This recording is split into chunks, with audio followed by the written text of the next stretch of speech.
여러분 안녕하십니까? 이어서 포항에서 전해드립니다.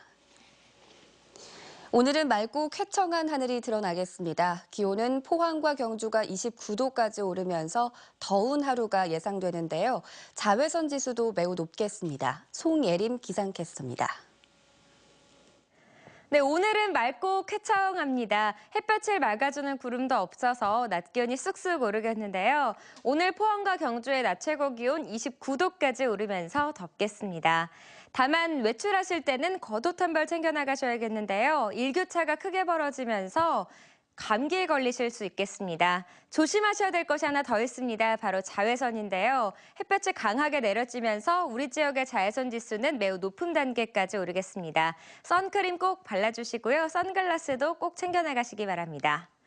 오늘 해안가에서는 너울에 의해 파도가 해안도로를 넘는 곳이 있겠습니다. 안전사고와 시설물 관리에 유의하시기 바랍니다. 다음은 자세한 지역별 날씨입니다. 오늘 경북 동해안은 맑고 화창한 날씨가 이어지겠습니다. 오늘 아침 최저기온 울진과 영덕 11도, 포항은 13도, 경주 9도였고요. 낮 최고 기온은 울진 26도, 영덕 28도, 포항과 경주는 29도까지 오르면서 덥겠습니다. 울릉도와 독도는 계속해서 맞겠는데요. 아침의 기온 살펴보시면 울릉도와 독도 모두 13도로 출발했고요. 한낮에는 울릉도 22도, 독도 18도까지 오르겠습니다. 내일까지 동해상에는 안개가 짙게 끼는 곳이 있겠습니다. 항해나 조업하는 선박은 유의하셔야겠습니다. 바다의 물결은 동해 전해상에서 0.5에서 2.5m로 일겠는데요. 오전에는 동해 중부 먼바다에서 약간 높게 일겠습니다. 일요일부터 월요일 사이에는 또 한 차례 비 소식이 있겠습니다. 날씨였습니다. 일제시대 경주에 놓여진 동해 남부선 철도가 복선 전철화 사업으로 2년 뒤 철거될 예정입니다. 이에 따라 폐철도 활용 방안에 대한 학술 포럼이 열렸는데 전문가들은 천년고도의 정체성을 되살리는 게 무엇보다도 중요하다고 지적했습니다. 김형일 기자가 보도합니다. 사적 8호인 사천왕사지와 신문왕릉 등 신라시대 주요 유적지를 관통하며 일제의 유적 훼손 사례로 손꼽히는 동해 남부선 철도. 복선 전철화 사업으로 2년 뒤 경주 지역 50km 구간이 철거될 예정입니다. 또 동해 남부선과 함께 중앙선 철도 경주 구간도 2020년 운행을 중단합니다. 이에 따라 70km에 이르는 폐철도를 어떻게 활용할지를 놓고 학술 포럼이 열렸습니다. 전문가들은 일제에 의해 훼손됐던 천년 고도의 정체성을 되살려야 한다고 제안했습니다. 경주의 고도를 그냥 두 조각, 세 조각을 갈라놓았던 것이 봉합이 되는 거고 옛날의 흔적을 갖다가 다시 이 비워진 공간을 통해서 살릴 필요가 있습니다. 도심 구간은 양분됐던 유적지구를 하나로 통합하고 훼손됐던 주요 사적지도 정비하는 한편 외곽지 철도는 레일바이크나 소형 열차, 자전거 길 등 친환경 교통으로 관광 유적지를 서로 연결하는 방안이 제시됐습니다. 단절된 이 역사 유적을 통합한다는 큰 의미가 있고 폐철도 부지를 레일바이크라든가 이런 걸로 해서 연결하게 되면 역사 문화 축을 친환경제로 구성할 수 있다. 또 주요 철도 역사는 경주의 근현대사를 복원한 도시박물관이나 문화예술이 재창조될 수 있는 플랫폼으로 조성해야 한다는 제안도 나왔습니다. 도심 내에서는 문화와 사람들이 모이는 어떤 그런 플랫폼 역할을 해야 되고요. 지역 주민에게 필요한 복지 공간이라든가 문화예술 공간으로서 역할을 하기 위한 그런 변화가 필요하고요. 전문가들은 경춘선과 경의선의 폐철도 사례를 통해 주민들의 적극적인 참여가 사업 성공의 관건이라고 지적했습니다. 한편 폐철도 예정지 3만여 제곱미터 대부분이 코레일 소유이기 때문에 원활한 사업을 위해서는 경주시가 상호 협의를 통해 풀어야 할 큰 과제가 남아 있습니다. MBC 뉴스 김형일입니다. 경상북도와 울릉군이 2020년까지 1,600억 원의 사업비를 들여 울릉도의 모든 자동차를 전기차로 바꾸려던 계획이 실효성 논란에 휩싸였습니다. 울릉도 전기차 공유 사업은 관용과 개인용으로 전기차 1,600여 대를 구매하고 충전 인프라와 주차 시설을 구축한 뒤 관광객과 주민이 모바일 앱으로 예약하고 사용 후 반납하는 개념으로 울릉도의 환경 보전과 고질적인 주차난 해소를 위해 계획됐습니다. 하지만 울릉도에는 폭설이 내리는 데다 도로의 경사가 심해 사륜 구동 차량이 필요한 반면 전기차는 사륜 구동이 생산되지 않는 데다 에너지 효율도 떨어진다는 지적이 제기되면서 울릉구는 최근 주민설명회를 무기한 연기하고 보완책 마련에 들어갔습니다. 울릉도 연근의 어장에서 자망과 통발 조업구역이 겹쳐 어민들 간의 갈등이 이어지고 있습니다. 일부 자망 어선들은 어업 시기가 끝난 뒤에도 어장을 선점하기 위해 어구를 철수하지 않는 이른바 유령어업을 하고 있고 수심 40m의 문어 통발 조업과도 어장이 겹쳐 분쟁이 끊이지 않고 있습니다. 이에 따라 울릉구는 최근 관련 어업인들에게 조업어장 관리와 어구 실명제 정착 등을 당부하고 불법 조업에 대해서는 강력한 단속을 하겠다고 밝혔습니다. 공급 과잉으로 불거진 철강업계 구조조정이 속도를 내고 있습니다. 업계가 자발적으로 연구 용역을 체결하고 정부는 지원 방안 마련에 들어갔습니다. 임재국 기자가 보도합니다. 조선에 이어 철강업계의 구조조정이 가시화되고 있습니다. 포스코와 현대제철 등 국내 주요 철강사들이 자발적인 구조조정을 위해 연구 용역을 추진하기로 했습니다. 연구 용역 보고서엔 제품별 수급 전망과 적정 설비, 경쟁력 강화 방안 등이 담길 것으로 알려졌습니다. 연구 보고서는 오는 7월쯤 나올 예정이며 정부는 8월부터 기업 활력 특별 재고법, 일명 원샷법에 따라서 세제나 자금 지원 등을 통해 기업을 도울 예정입니다. 용역과 별도로 철강업계는 지속적인 구조 혁신에 나섰습니다. 포스코는 올해 35개 계열사를 정리하고 동국제광과 현대제철은 품목별 재편 작업을 벌이고 있습니다. 지금까지는 재무구조 개선 중심으로 구조조정을 진행해 왔으나 올해는 수익성 관점에서 숨어있는 잠재 부실까지 제거하는 철저한 구조조정을 단행할 계획입니다. 하지만 구조조정에 대한 우려도 적지 않습니다. 비용 절감에 나선 지역 철강업체 계열사와 외주사, 협력사 등 중소기업들은 직접적인 타격이 불가피할 것으로 보입니다. 특히 경기 침체로 지난 1년 동안 포항공단의 근로자 수가 950여 명이 줄어든 상황에서 구조조정에 따른 인력 감축은 큰 부담이 될 것으로 우려됩니다. 현재 상태에서 구조조정을 진행하게 되면 인력 감축이 가장 손쉽게 채택될 가능성이 큽니다. 그러면 대량 해고로 곧바로 이어지게 될 텐데요.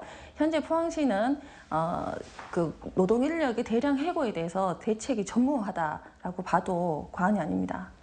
포항 경제에서 철강 업종이 차지하는 비중은 여전히 높습니다. 하반기에 시작되는 철강 업종에 대한 구조조정에 대해 지역사회의 관심과 철저한 대책 마련이 시급합니다. MBC 뉴스 임재욱입니다. 포스코는 금강공업과 진방스틸 등 국내 강관사와 초경량 강관 제품을 공동 개발해 건설 현장에 보급합니다. 새로 개발한 제품은 종전보다 강도는 높아지고 무게는 줄어 국내 건설 현장의 안전사고를 줄일 수 있을 것으로 기대됩니다. 한편 포스코는 국내 강관사 등과 공동 마케팅에 나서고 한국철강협회와 함께 가설물 실태 조사에 나서는 등 안전관리에도 노력할 계획입니다. 한수원은 경북대 방사선 과학연구소에 의뢰해 지난해 월성원전 주변 760여 개 시료에 대한 환경 방사능 조사를 실시한 결과 우리나라 전역의 방사능 수치와 비슷한 수준으로 이상이 없다고 밝혔습니다. 이번 조사 결과 삼중수소의 경우 양남면 읍천 1, 2 음용수에서 12.8 베크렐이 검출됐지만 일반인 연간 선량 한도의 0.0045%로 매우 낮은 수준이라고 밝혔습니다. 또 원전 인근 표층 토양과 하천 토양에서 미량의 세슘이 검출됐지만 과거 대기권 핵실험 등의 이유로 전국에서 검출되는 수준과 비슷하다고 설명했습니다. 좁은 골목에서는 학생들의 보행로가 확보되지 않아 자칫 교통사고로 이어질 위험이 높은데요. 이 때문에 학부모들의 민원이 빗발치지만 정작 교육당국은 문제 해결에 소극적입니다. 장미쁨 기자가 보도합니다. 전교생 1000여 명이 일제히 등교하는 경주 시내 한 초등학교. 아침 등교 시간에 어린 학생들이 폭이 1m도 되지 않는 좁은 인도를 걸어 다닙니다. 이 길로 다니는 오토바이나 자전거와 뒤엉켜 다치는 경우도 많습니다. 자전거나 오토바이가 한 3분의 2 정도를 다 차지해버려요.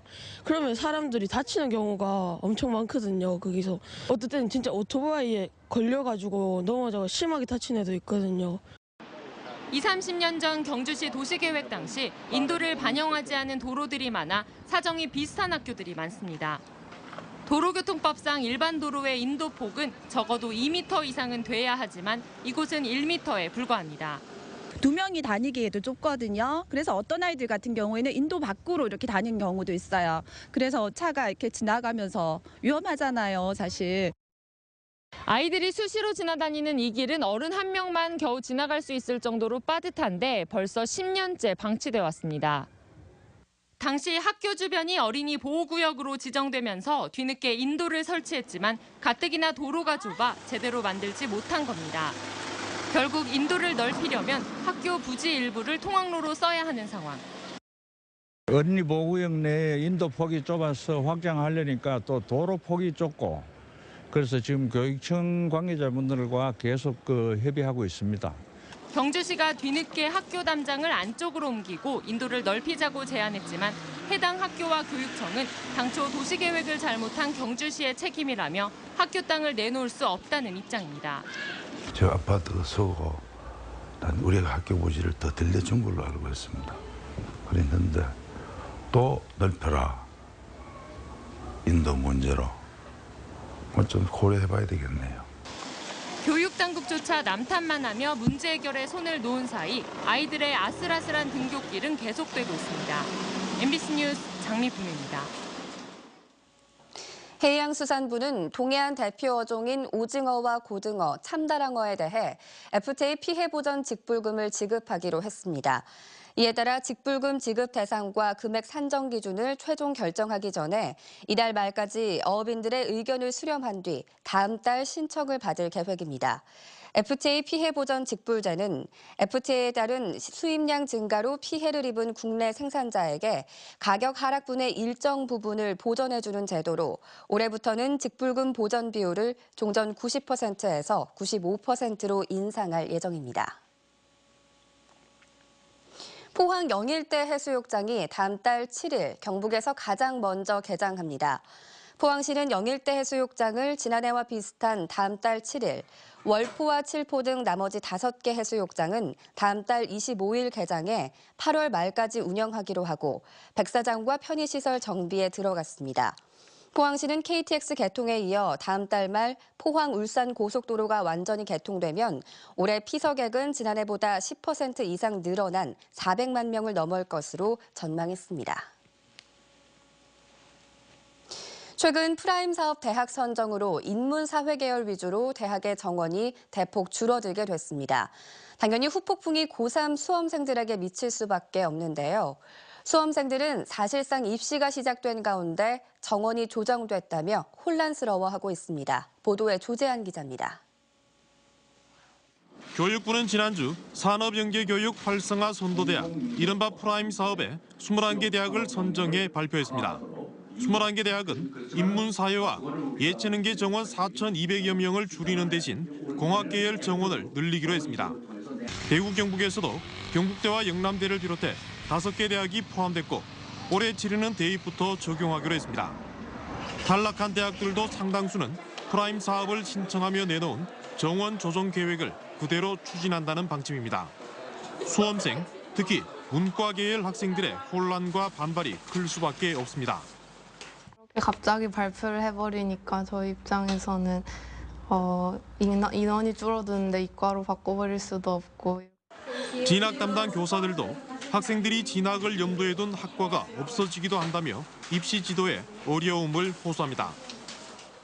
입시가 지금 6개월밖에 남지 않았는데 지금 대학의 정원을 조정한다고 하는 것은 학생들 입장에서는 자기가 갈 수 있는 기회를 박탈당한다는 느낌을 가지기 때문에 아마 많은 어려움이 있을 것이라고 예상하고 있습니다. 해마다 달라지다시피 하는 대입제도, 특히 올해는 학기 중에 대학별 정원에 큰 변동이 생기면서 수험생들에게 혼란을 키우고 있습니다. MBC 뉴스 조재환입니다. 교육청이 어제 검정고시 합격자를 발표한 가운데 재소자의 합격률이 매우 높은 것으로 나타났습니다. 경북 지역은 이번 시험에 재소자 74명이 응시해 61명이 합격해 82%의 높은 합격률을 보였는데 특히 고졸 검정고시의 재소자 합격률은 83%로 일반 응시자 합격률 60%에 비해 월등히 높았습니다. 이 같은 결과는 일선 교도소에서 공부를 하면 자제력이 높아지고 자신의 잘못을 객관적으로 반성하게 된다는 생각으로 수형자들의 공부를 장려하고 있기 때문입니다. 경북교육청은 오늘부터 보름 동안 사립유치원 재정 집행 내역을 점검합니다. 최근 3년간 유치원비 변동 내역과 인상률 상한제 준수 여부 등을 집중 점검하고 교원 처우 개선비 지급 내역과 사학연금 가입 여부 등도 살펴볼 예정입니다. 교육청은 유치원비를 과다하게 인상한 유치원에 대해서는 재정 지원에서 배제해 내리도록 유도할 방침입니다. 세계적으로 유례가 없는 소백산 여우복원 1단계 사업이 야생 출산으로 대성공을 거뒀는데요. 앞으로 축적되는 기록들도 여우 생태 연구에 귀중한 자료가 될 것으로 보입니다. 정윤호 기자입니다. 지난달 하순 태어난 소백산 아기 여우들은 세계적으로 한 번도 보고되지 않은 귀중한 여우 생태 자료입니다. 지난해 이른바 소개팅으로 번식상을 조성하는 방식도 처음 시도된 사례였고 번식상 방사 역시 첫 시도였습니다. 이런 시도들의 목표는 야생 출산이었습니다. 바로 야생에서 출산하는 첫 번 사례를 금년 볼 수 있기를 희망합니다. 꿈은 이루어졌습니다.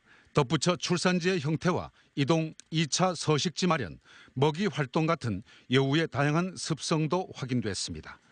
이들에 이어서 또 다른 번식상도 최근 출산한 정황이 포착되고 있습니다. 아직까지는 저희가 단정적으로 얘기할 수 있는 단계는 아니고 지속적으로 모니터링을 해서 향후에 그 결과를 공유할 계획입니다. 지난달 첫 출산한 여우처럼 어미가 2차 서식지로 이동하면 이들의 출산도 확인될 것으로 보입니다. 소백산 여우 복원 사업의 1단계는 성공적이라 할 수 있습니다. 종복원기술원은 이제 아기 여우들의 성장과 홀로서기, 2세 출산까지의 2단계를 준비하고 있습니다.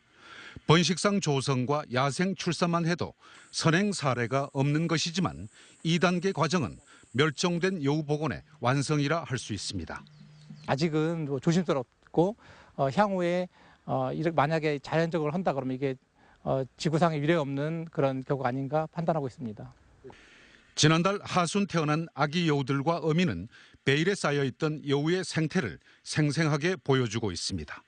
또 앞으로 기록될 여우의 성장 과정과 홀로서기, 생활 행태 등도 여우 연구의 귀중한 자료가 될 것입니다.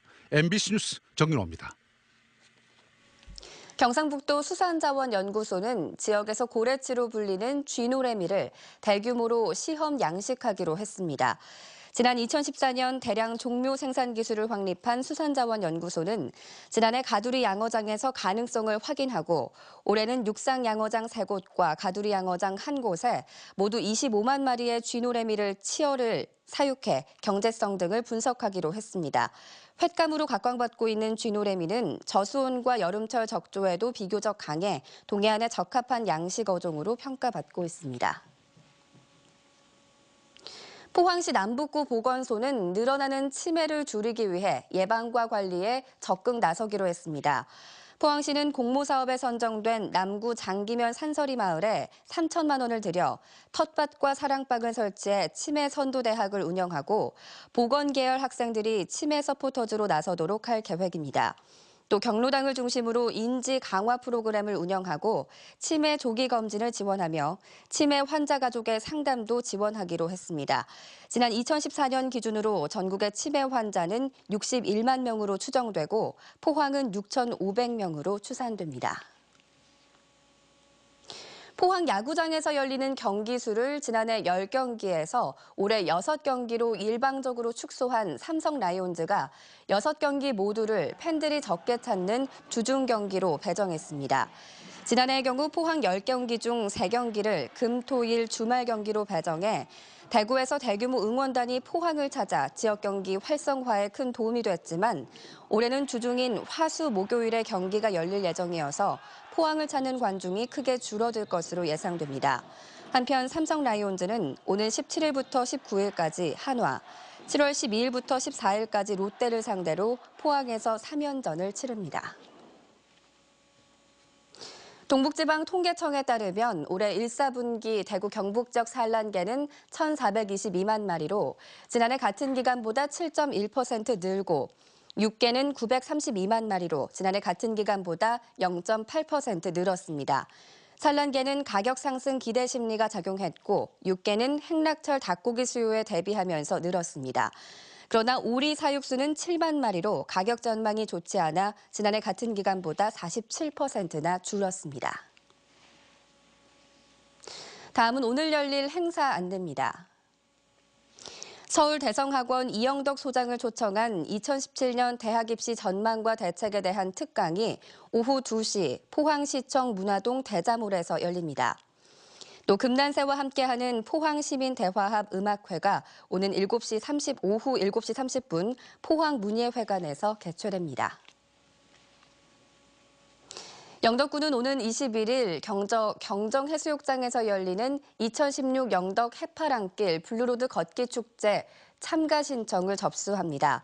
이번 걷기축제는 문화체육관광부가 부산 오륙도에서 강원도 고성 통일전망대까지 770km 동해안길을 따라 조성된 해파랑길을 구간별로 나눠 진행합니다.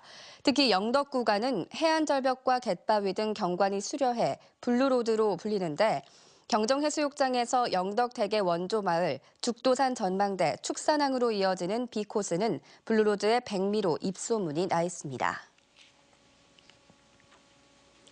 화장장이 없는 영천시가 지역 주민들에게 화장 문화를 장려하기 위해 전국 지방자치단체의 화장장을 이용할 경우 내년부터 비용의 50%를 지원할 예정입니다. 영천시는 수년 전부터 화장장의 자체 건립보다 인근 경주 화장장 공동 이용을 추진해 왔으며 이용 수수료 감면 협상이 지난해 9월 경주시의회에서 제동이 걸리면서 경주 화장장 공동 이용이 사실상 무산됐습니다.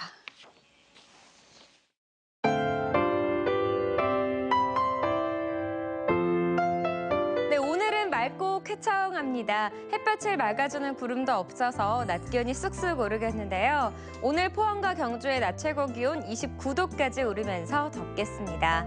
다만 외출하실 때는 겉옷 한 벌 챙겨 나가셔야겠는데요. 일교차가 크게 벌어지면서 감기에 걸리실 수 있겠습니다. 조심하셔야 될 것이 하나 더 있습니다. 바로 자외선인데요. 햇볕이 강하게 내려지면서 우리 지역의 자외선 지수는 매우 높은 단계까지 오르겠습니다. 선크림 꼭 발라주시고요. 선글라스도 꼭 챙겨 나가시기 바랍니다.